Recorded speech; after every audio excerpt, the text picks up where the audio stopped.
하나님의 말씀은 로마서 8장 17절 말씀입니다. 로마서 8장 17절 말씀 보도록 하겠습니다. 로마서 8장 17절 말씀을 제가 봉독하도록 하겠습니다. 자녀이면 또한 상속자 곧 하나님의 상속자요 그리스도와 함께한 상속자니 우리가 그와 함께 영광을 받기 위하여 고난도 함께 받아야 할 것이니라. 아멘. 오늘 본문은 하나님의 자녀가 되면은 아빠 아버지라고 부르는 것만으로 그 모든 것들이 끝나는 것이 아니다라는 것을 보여주는 구절입니다. 하나님을 아빠 아버지라고 부를 수 있는 가족관계 증명서를 받는 순간에 두 가지의 증명서를 더 받게 된다라고 얘기합니다. 첫 번째 하나의 증명서는요 상속 증명서입니다. 한국 사회에는 제가 검색을 해보니까 상속 증명서 이런 내용은 없더라고요. 편의상 상속 증명서라고 하겠습니다. 또 두 번째도 없는 증명서이긴 한데요, 고난 경력 증명서라고 좀 쉽게 표현하도록 하겠습니다. 가족관계가 됐습니다. 하나님을 아빠라고 부를 수 있을 아주 친근하고 화목한 관계가 됐는데 그 관계서만 받고 있는 것이 아니라 그 가족관계 증명서뿐만이 아니라 두 가지를 받게 되는데 그 하나는요 상속증명서, 또 하나는 고난경력 증명서라는 것이죠. 하나는 너무나 받고 싶은 증명서입니다. 그러나 하나는 피하고 싶은 증명서입니다. 하나는 너무나 취하고 싶습니다. 그러나 하나는 이것은 취하고 싶지 않은 증명서입니다. 이 두 가지가 너무나 엇박자가 나지만 오늘 바울은요 하나님은요 이 두 가지의 증명서를 다 받을 것이라고 얘기하고 있습니다. 오늘 전혀 다른 것 같은 이 두 가지의 증명서에 대해서 오늘 좀 얘기 나누려고 합니다. 17절 앞부분에 보면은요 자녀이면 또한 상속자 곧 하나님의 상속자요 그리스도와 함께한 상속자니 라고 얘기하고 있습니다. 첫 번째 증명서는 바로 상속 증명서입니다. 오늘 본문 이 한 구절 앞부분에만 해도요 단어 하나가 세 번이나 등장하고 있는데 그 단어는 바로 상속자라는 단어입니다. 오해는 안 하셨으면 좋겠습니다. 하나님께서 그럼 죽으시느냐 그런 뜻은 아니죠. 이 상속이라는 의미는 누군가가 죽었을 때 내려지는 이제 유업인데 그렇게 볼 수는 없는 것이고요. 이 단어를 그냥 편의상 이렇게 번역한 것뿐입니다. 유업을 이을 자, 유업을 받을 자라고 생각하면 좋을 것 같습니다. 근데 이 상속자라는 수식어가 점점 더 크레센도처럼 강화되는 것을 볼 수가 있습니다. 첫 번째는 그냥 상속자라고 붙어 있습니다. 근데 두 번째는요 하나님의 상속자라고 되어 있습니다. 이 하나님의라는 것이 상속자에 붙어 있습니다. 대단한 것이죠. 그냥 조그만 그냥 작은 가게의 상속자가 아니라 하나님의 상속자라고 얘기하고 있는 것입니다. 근데 더 나갑니다. 그 상속자는요 그리스도와 함께한 상속자라고 얘기하고 있습니다. 악보의 크레센도가 점점 더 진해지고 점점 더 강화되고 점점 더 커져야 되는 것처럼 이 상속자라는 수식어도 점점 더 커지는 것을 느끼게 됩니다. 이 상속자라는 용어는요 오늘날도 굉장히 특권적인 용어이지만 당시에는요 예수님 당시에 이 로마서를 기록할 당시에는요 더 특권적인 용어였습니다. 이 상속자로 세워졌다는 것은 아주 큰 무게감과 위치를 가지게 되는 것이기 때문입니다. 그 가게의 유업을 책임지는 자로서 이 상속자로 세워지는 것이기 때문에 많은 사람들의 이목을 주목받는 것이고 또 많은 사람들이 지켜보는 것이 바로 이 상속자라는 표현입니다. 고아가 많았던 고아가 많았던 전쟁 시절에 이 어린이가 부모 없이 살아간다는 것은 불가능한 일이죠. 뭔가 사회 보장 제도가 제대로 되어 있지 않았던 이 당시에 이 어린이가 홀로 살아간다는 것은 불가능한 것입니다. 그렇기 때문에 입양을 하거나 양자를 삼기도 합니다. 얼마나 큰 위안입니까? 얼마나 큰 다행입니까? 얼마나 큰 혜택입니까? 그러나 이 입양이라는 거, 양자라는 건요 이 고대 사회에서는 단순히 다른 사람이 낳았던 그 자녀를 받아들인다, 그를 키운다 정도가 아닙니다. 이것은요 상속자로도 세워진다라는 제도라는 것을 얘기해 주고 있습니다. 입양이라는 것은요, 단순하게 그냥 다른 자녀를 키우는 정도가 아니라 그 사람에게 상속할 가계를 물려줄 수 있는 것. 때로는 아버지가 먼저 돌아가기도 하죠. 때로는 어떤 집안의 남자가 다 몰살하기도 하고 사라지기도 합니다.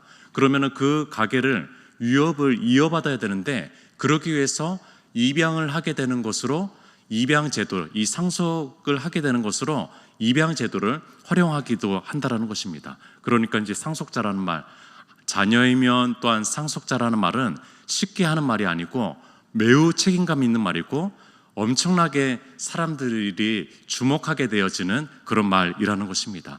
그런데 이 유업의 소유자가 하나님이라는 겁니다. 대단하죠? 하나님이라는 거예요. 자, 근데 하나님의 상속자여도 하나님께서 요만큼만 주실 수도 있잖아요. 그런데 요만큼만 주시는 것이 아니라 그리스도와 함께한 상속자라고 얘기하고 있어요. 그러니까 어마어마한 것이죠. 대단한 것입니다. 그리스도와 함께한 상속자, 그리스도가 받는 그 유업들과 비견될 것들을 함께 누리는 상속자라고 하니까 대단한 상속자를 얘기하는 것입니다. 기절 촉풍할 노릇입니다. 하나님의 유일한 아들 예수 그리스도가 받는 그 유업을 나도 받는다고? 라는 그런 감각을 가지시고 오늘 보시면 좋을 것 같습니다. 그렇다면 예수 그리스도와 함께 누릴 이 유업은 무엇일까요? 하나님의 자녀가 됐을 때 하나님 나라를 누리게 됩니다. 담임 목사님께서 계속 설교하고 있는 하나님 나라를 누리게 되는 것이죠. 종말론적으로 저 천국을 누리게 되는 것이고, 거기에서 영원한 생명을 가지고 누리게 되는 것, 영생을 김남준 목사님은 하늘 자원의 모든 것이라고 표현을 했거든요.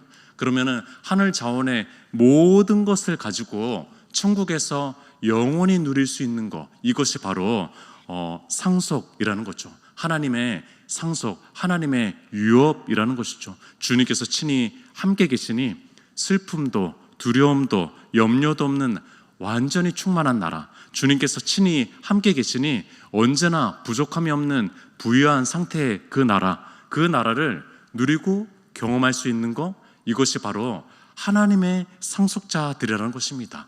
이곳에 법적 권한을 가지게 된 거예요.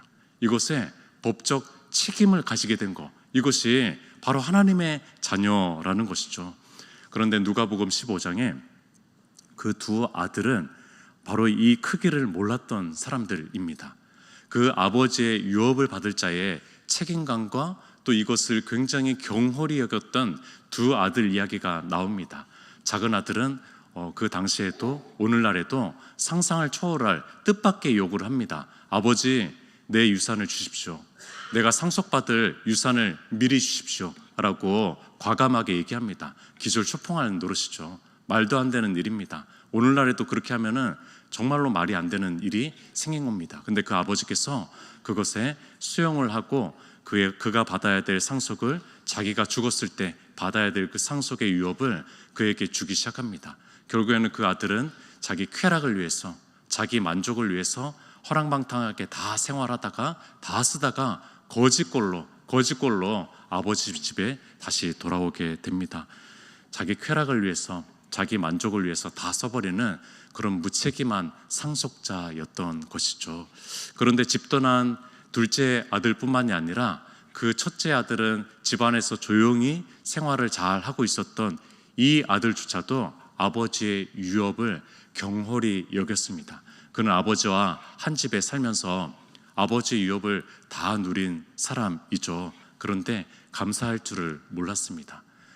감사할 줄을 몰랐고 장자기 때문에 더 큰 상속을 받을 것입니다. 그럼에도 불구하고 내가 그 유업을 받을 상속자로서의 책임감을 전혀 가지지 못한 그 아들이 바로 이 첫째 아들이었습니다.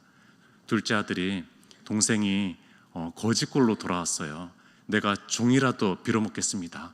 내가 하인이라도 되겠습니다. 이 집에 받아주십시오 라고 해서 돌아왔을 때 아버지는 큰 마음으로 잔치를 벌여서까지 그 아들을 받아들이는데, 큰 아들은 방문조차 열지 않고 나와보지도 않으면서 그렇게 시무룩하게 오히려 그에게 딱딱하게 대하면서 전혀 나오지 않는 그런 장자였다라는 것입니다. 둘째 아들은 이방인을 향한 메시지였고 첫째 아들은 이스라엘 유대인을 향한 메시지였습니다. 둘 다 이방인도 유대인도 그 하나님의 상속자라는 그 위협에 걸맞지 않는 삶을 살았던 것이죠. 그 모두 다 실패했던 사람들입니다. 그 모두 다 하나님 나라를 받을 자격이 없는 존재였던 것입니다. 우리는 하나님 나라의 상속자, 유업자로 살아가고 있습니까? 그 풍성한 유업을 이어받을 자로 살아가고 있습니까?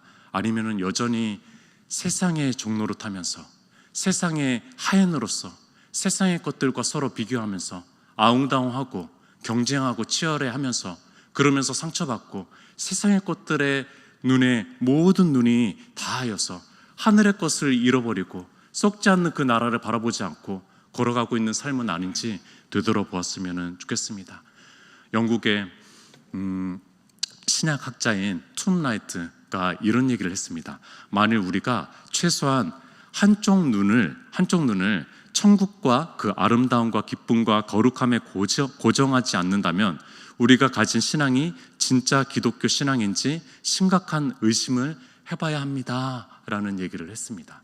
한쪽 눈은 현실 감각이 있어야 되겠죠. 한쪽 눈은 현실을 바라보면서 걸어가야 됩니다. 한쪽 눈은 신문도 보고 유튜브도 보고 또 여러 가지 또 봐야 됩니다. 그러나 한쪽 눈은 천국을 바라봐야 된대요. 한쪽 눈은 썩지 않는 저 하늘나라를 바라봐야 된다는 것이죠. 저 나라를 바라보지 않는 사람은 심각하게 내가 신앙인인지 고민해봐야 된다라고 얘기하고 있습니다. 종교개혁자였던 존 칼빈은 이런 얘기를 했습니다. 예수 그리스도께서 혼자서 천국에서 거주하기 위해서 사적인 능력을 이용해가지고 승천하는 것이 아닙니다. 오히려 그리스도는 모든 경건한 이들의 공동의 유산이 되도록 승천하신 것입니다. 그리스도께서 진정 승천하셨고 우리가 진정 그리스도께 속해 있을진데 어떤 그리스도인이 천국의 마음을 두고 있지 않다면 그 사람은 참된 그리스도인이 아닙니다 라고 얘기합니다. 그렇죠. 예수님께서는요 혼자 그냥 잘 먹고 잘 살기 위해서 천국으로 가신 것이 아닙니다. 승천하신 것이 아닙니다. 공동의 유산을 준비하고 계시는 겁니다. 우리와 함께 누릴 유업을 준비하시고 계시는 겁니다. 그렇기 때문에 우리가 끊임없이 한쪽 눈이 바라봐야 될 것은 천국이고 하나님 나라라는 것입니다. 그 사람만이 참된 그리스도인이라고 얘기하고 있는 것입니다. 때로는 우리가 살아가면서 이 땅의 감각만 가지고 살아갈 때가 있는 것 같습니다. 저 천국에 한쪽 눈을 뜨지 못하고 두 양쪽 눈 다 이 땅을 바라보면서 걸어갈 때도 있는 것 같습니다. 근데 그럴 때 정신이 번쩍 뜨게 하는 그런 시간이 있습니다. 그 시간은 저에게는 장례의 시간입니다. 장례를 집례하거나 장례에 참여하는 시간이 바로 한쪽 눈을 번쩍 뜨게 하는 시간입니다. 그 시간은 가장 어두운 시간이죠. 그 시간은 가장 슬픔의 시간입니다. 그 시간은 가장 깜깜한 시간입니다. 그러나 가장 밝은 빛이 한 줄기 빛이 내려오는 그 시간이 장례의 시간입니다. 하나님 자녀의 죽음 앞에 섰을 때 그 장례의 시간 속에서 가장 깜깜한 그 시간 속에서 한 줄기 그 빛은요 바로 천국의 소망의 빛입니다. 영원한 나라, 흔들리지 않는 나라에 대한 빛이 쏟아지는 시간이라는 겁니다. 가장 그 깊은 시간에 막 정신없이 이 땅을 살아갈 때는 양쪽 눈 다 그냥 이 땅을 바라보면서 걸어가고 있었어요. 근데 그 장례 죽음 앞에 서니까 저 천국이 고대해지는 거죠. 저 천국의 빛이 다시 내 한쪽 눈이 뜨여지게 되는 것이죠. 하나님의 자녀, 하나님의 상속자가 이런 것이구나. 내가 썩지 않을 것을 바라봐야지. 내가 썩는 것에 너무 매여 있었구나 라는 시간들입니다. 그것을 깨닫는 시간이라는 것이죠. 그래서 이 장례의 시간은 너무나 소중하다라는 생각을 해봅니다. 이제 두 번째 증명서로 넘어가 보려고 합니다. 17절 중간 부분에 있는 구절인데요. 17절 전체를 한번 읽어보도록 하겠습니다. 자녀이면 또한 상속자 곧 하나님의 상속자요 그리스도와 함께한 상속자니 이제 두 번째 증명서가 나옵니다. 우리가 그와 함께 영광을 받기 위하여 고난도 함께 받아야 할 것이니라. 두 번째 증명서 고난 경력 증명서입니다. 하나님의 자녀가 되면은 즐겁고 기쁘고 위로가 되고 참 힘이 되는데, 고난도 함께 찾아오는 길이라고 얘기하고 있습니다. 그 영광스럽게만 생각하는 그 길이 고난도 함께 누려야 되는 길이라고 얘기하고 있는 것입니다. 제가 말씀드렸던 것처럼 로마서 8장은요, 성경 어디에서 비교해도 확신의 장입니다. 이 로마서 8장은 너무나 확신에 찬 장입니다. 우리에게 확신을 주고 너무나 분명한 소명과 또 신뢰를 주는 장이 바로 로마서 8장에 조차도 하나님의 자녀가 고난의 길을 걸어야 된다라고 얘기하는 것입니다. 이 확신의 장에도 하나님의 자녀가 됐음에도 불구하고, 하나님의 자녀로 의심하지 않아야 됨에도 불구하고, 그 고난의 길은 똑같이 그리스도가 걸었던 것처럼 걸어야 된다라고 얘기하고 있는 것입니다. 반드시 고난이 동반될 것이라고 얘기하는 것이죠. 가족관계 증명서를 받았다면은 한쪽에 상속 증명서가 있는 것으로 취해서 있으면 안 된다. 너에게 고난 경력 증명서가 주어질 것이다 라고 얘기하는 것입니다. 기독교는 참 이해하기 힘든 종교입니다. 왜냐하면 신이신 예수 그리스도께서 고난받는 종교이기 때문입니다. 그분을 따라서 하나님의 자녀가 된 하나님의 아들과 딸도 고난받는 종교이기 때문입니다. 참 이해하기가 힘듭니다. 그러나 실상 생각해 보면은 예수 그리스도께서 공생의 공적인 활동을 시작한 순간에 세례를 받으셨도 하늘 문이 열렸습니다. 하나님께서 직접 얘기하십니다. 너 내 아들이야 라고 얘기합니다. 하나님의 아들이라는 칭호를 받자마자 성령 충만함을 느낍니다. 근데 성령님께서 이끌어가는 그곳은 바로 광야입니다.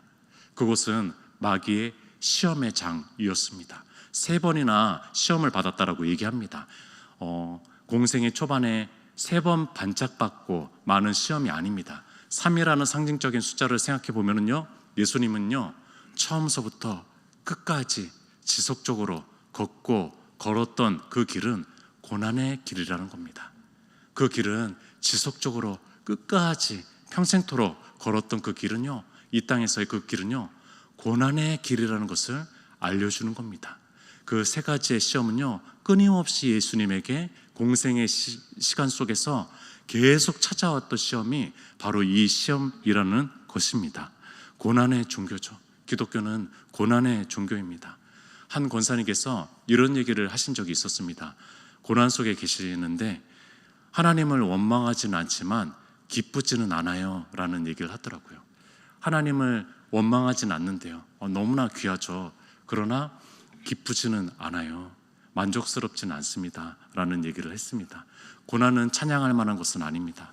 고난 자체를 찬양할 필요는 없습니다. 고난은 고통스러운 일입니다. 고난은 쉬운 일이 아닙니다. 고난은 미화될 수 있는 일은 아닙니다. 고난은 쉬운 일이 아니기 때문에 쉽게 얘기할 수 있는 그 부분에 대해서 신학적이고 성경적인 이야기들을 아무리 얘기해도 쉽게 얘기할 수 있는 부분은 아니다라고 생각을 해봅니다. 고난 자체가 선한 것은 아니기 때문입니다. 그러나 하나님의 자녀가 되었을 때 고난을 받는다라고 얘기하고 있습니다. 그렇다면 하나님의 자녀가 됐는데도 왜 고난을 받게 되는 것이죠? 첫 번째는 사탄이 하나님의 자녀가 믿음이 성장하는 것을 원치 않기 때문이죠. 그렇기 때문에 계속 우리를 걸려 넘어뜨리려고 계속 주장할 것입니다. 둘째는 하나님께서도요, 하나님의 자녀가 성장하는 것을 원하시기 때문에 때로는 고난 학교에, 광야 학교에 등 떠 미시면서 보내시기도 한다라는 사실입니다. 그것을 기억하셨으면 좋겠습니다. 세 번째, 내가 하나님의 자녀가 됐기 때문에 때로는 내가 자발적 고난을 선택하는 겁니다. 내가 고난의 길, 십자가의 좁은 길을 선택하는 것이죠. 저 넓은 길이 있지만 내가 저 좁은 길을 선택하는 겁니다. 그것이 나로 인해서 자발적 선택으로 찾아오는 고난이라는 것이죠. 하나님 자녀의 고난 경력 증명서에는 이런 경력들이 기록되어야 되지 않을까 생각을 해 보았습니다. 누군가를 포기하지 않고 사랑하다가 받은 상처가 기록되어 있을 것입니다. 전도를 하다가 애매하게 정말 예의를 모르는 그 사람들에게 욕을 얻어먹는 그 상처가 기록이 되어 있을 것입니다. 악한 무리 속에서 선을 선택했다가 생긴 어려운 이야기가 기록되어 있을 것입니다. 사회생활에서 세상적 방법을 선택해서 이득을 쉽게 얻을 수가 있는데 그것을 선택하지 않고 성경적인 방법을 선택해서 찾아오는 고난으로부터 이 기록들, 이 이야기들이 그 고난 경력 증명서에는 기록이 되어 있을 것입니다. 믿음으로 부유함보다는 때로는 자발적 가난을 선택하면서 찾아오는 고난도 기록이 되어 있을 것입니다. 주님을 위해서, 교회를 위해서, 공동체를 위해서 희생하고 헌신하는 고난의 이야기들이 고난 경력 증명서에는 기록되어 있을 것입니다. 바울이 골로새서에 얘기했던 그리스도의 남은 고난입니다. 1장 24절, 나는 이제 너희를 위하여 받는 괴로움을 기뻐하고 라고 얘기하는데, 그리스도의 남은 고난을 그의 몸된 교회를 위하여 내 육체에 채우노라 라고 얘기합니다. 바울은요, 선택을 했습니다. 자발적 선택을 했습니다. 교회를 위해서, 타인을 위해서, 공동체를 위해서 내가 희생해야 되겠다. 내가 그리스도의 남은 고난을 짊어져야 되겠다. 내가 그 육체의 그 그리스도의 남은 고난을 짊어져야 되겠다라는 것을 선택했다라는 것입니다. 그렇다면은 오늘 불렀던 찬송가 앞에 우리가 다시 한번 섰으면 좋겠습니다. 십자가를 질 수 있나? 정훈아, 너 십자가 질 수 있어? 너 나의 남은 고난을 질 수 있니? 라는 질문이죠. 주가 물어보실 때 어떤 대답을 해야 될까요? 어떤 대답을 하시겠습니까? 찬송가는 이렇게 대답합니다. 죽기까지 따라오니 성도 대답하였다. 성도라면은 이렇게 대답한다는 거예요. 죽기까지 따르겠습니다. 죽기까지 따르겠습니다. 4절에 보니까 이런 일 다 할 수 있나? 주가 물어보실 때 바울이라면 어떻게 할까요? 바울이라면은요, 용감한 자 바울처럼 선뜻 대답하리라. 우리의 심령 주의 것이니 주님의 형상 만드소서. 주인도 따라 살아갈 동안 사랑과 충성 늘 바치오리다. 용감한 자 바울처럼 선뜻 대답할 수 있습니까? 십자가를 질 수 있나? 그 앞에 선뜻 대답할 수 있습니까? 이제 사순절이 시작이 됐습니다. 우리 십자가 앞에 서서 이 찬송의 첫 번째 질문, 십자가를 질 수 있나? 십자가를 질 수 있나? 이 앞에 깊이 서는 우리 모두가 되었으면 좋겠습니다. 그래서 그리스도의 남은 고난이 내게 채워지고, 그로 인해서 교회가 살고 또 공동체가 살고 이 나라가 살고 이 지역이 살 수 있는, 그래서 하나님 나라가 이루어지는 이 땅과 또 우리 모두가 되었으면 좋겠습니다. 우리 함께 기도하도록 하겠습니다. 하나님 자녀가 됨으로 인해서 또 우리에게 참으로 기쁜 상속 증명서도 주어지지만, 그러나 고난 경력 증명서도 주어진다는 것을 우리가 잊지 않았으면 좋겠습니다. 때로는 내가 원치 않지만 고난을 받기도 하지만, 그러나 때로는 내가 그 고난과 희생과 헌신을 해야 될 때도 있는 것 같습니다. 그 헌신 속에서 하나님 나라 이루어 주시옵소서. 하나님께서 짊어지신 그 짐에 남은 고난을 내가 또 짊어질 수 있도록 주님 인도하시고 이끌어 주시옵소서. 우리 주여 한번 외치고 기도하도록 하겠습니다.